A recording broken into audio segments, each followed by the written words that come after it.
Hey guys, let's get more news about Steelers, but first, don't forget to subscribe and leave your like. Giants HC gives ominous warning about Evan Neal vs Steelers. Brian Daboll is under no illusions about what Evan Neal is in for if the New York Giants draft flop has to start against the Pittsburgh Steelers and former NFL Defensive Player of the Year TJ Watt in Week 8. Neal has been on the bench this season, but the 7th overall pick in the 2022 draft could be called into action on Monday Night Football, amid injury doubts about veteran Jermaine Illuminor. The Giants also have problems at left tackle, where the team is still searching for the right replacement for injured All-Pro Andrew Thomas. Big Blue's right side is the bigger issue, and Daboll doesn't sound confident about Neal having to take the field against Watt. The head coach gave an ominous response, per Dan Duggan of The Athletic. Well, he has a significant challenge ahead of him. With Steelers linebacker TJ Watt lining up over there. He's done everything he can do to be as prepared as he can be and has to go out there and do it. But certainly, a tough challenge to be the first time out. Neal entering the fray would be a precursor to doom for the Giants. The line surrendered 7 sacks against the Philadelphia Eagles last week when only Thomas was missing from the lineup. A swarming Steelers pass rush led by Watt and 2 more dynamic edge defenders looks likely to feast on hapless and besieged quarterback Daniel Jones. Neal worked with the first-team offense during practice on Friday, October 25, according to Ryan Dunleavy of the New York Post. It might be the first step toward an unlikely career redemption arc for Neal. The former linchpin of Alabama's offensive line has endured a nightmare trying to adjust to life in the pros.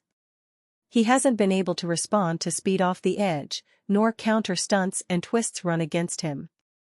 Neal's struggles have seen him passed over for ex-Las Vegas Raiders lineman Illuminor. The latter has played guard, but he soon won the right tackle job with the Giants. That, and the Giants not being willing to let Neal step in for Thomas, has some thinking the former top 10 pick should be traded. Neal is a forgotten man, but that could change after Illuminor hasn't been able to practice due to a hip injury, leaving head coach Brian Daboll no more than hopeful before practice of his starters' game day availability, per Dunleavy. Now Illuminor is officially questionable, according to Ralph Vacchiano of Fox Sports. The player himself has declared I'm playing, but Illuminor being less than 100% could force Neal into the mix. I'm playing Watt and Alex Highsmith are a formidable duo for any offense to deal with, but second-year pro Nick Herbig is also proving a force. Herbig has 2.5 sacks, while Highsmith posted 2 pressures in his last game. The Steelers have a full arsenal to unleash on a beleaguered Giants O-line, but Watt is the main man. He's registered at least 2 QB hits in all but 2 games this season, per Pro Football Reference. Containing this trio could mean the Giants need to shift Illuminor to the left side. If not, Daboll will be left deciding between Josh Ezeudu and Chris Hubbard, who have split reps this week, according to Duggan. That's a big call because the Giants will likely need their left tackle to play without help, so they can double Watt on every play and prevent him from taking over this game. Potential Pittsburgh Steelers WR trade target goes down with injury. One of the Pittsburgh Steelers' potential wide receiver trade targets, Jacksonville Jaguars wide receiver Christian Kirk, went down with a shoulder injury against the Green Bay Packers on Sunday. Kirk was driven into the ground after elevating for a pass from Jaguars quarterback Trevor Lawrence and immediately grabbed his shoulder. The Jaguars took him straight to the locker room and ruled him out almost immediately. On Sunday, ESPN's Adam Schefter stated that Kirk would be a likely trade candidate for multiple teams, but with this new shoulder injury, any hopes of that come off the board. The Steelers are interested in virtually every avenue to acquire a wide receiver, including Kirk. He likely would have commanded a day 3 pick in return, and the Steelers would have had to take on a tough contract to handle at this point in the season. Either way, this lends credence to other players that would make sense.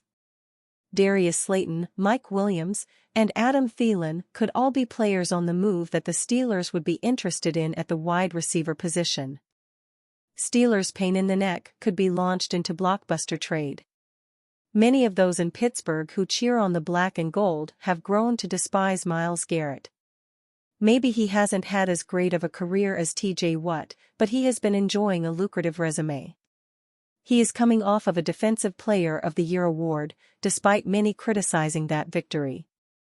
With how the Browns' season continues to fall off a cliff, it seems like Garret won't repeat with that award. Cleveland sits towards the bottom of the NFL standings, while the Steelers are pushing for a playoff appearance. Many rumors have emerged out of Pittsburgh about different trade targets coming to the Steelers, especially at the wide receiver position. One would have to imagine that the black and gold will find a way to add an upgrade or two on their roster before the deadline passes on November 5th. Who knows if the Browns will sell any of their assets before the deadline, or how many players they would be willing to move. They don't want to overreact, but it certainly seems like Deshaun Watson will only continue to derail future seasons for the Browns with his terrible contract. Perhaps that will force Cleveland to trade some pieces and try to gain some draft capital to retool their roster. No major reports have come out about the Browns potentially flirting with the idea of trading Garret. It would be a wild thought since he is their best player. Garret has helped them get to the playoffs and win in the postseason too. There have been better days within the Browns organization, but there have also been far worse. He remains one of the best edge rushers in the NFL. Garret is currently under contract through the 2026 season, which could be hard to navigate in trade negotiations. If he is Cleveland's version of the Steelers' Watt, then they would be crazy to move him. We know plenty of playoff-caliber teams would love to acquire Garret, but it wouldn't be cheap.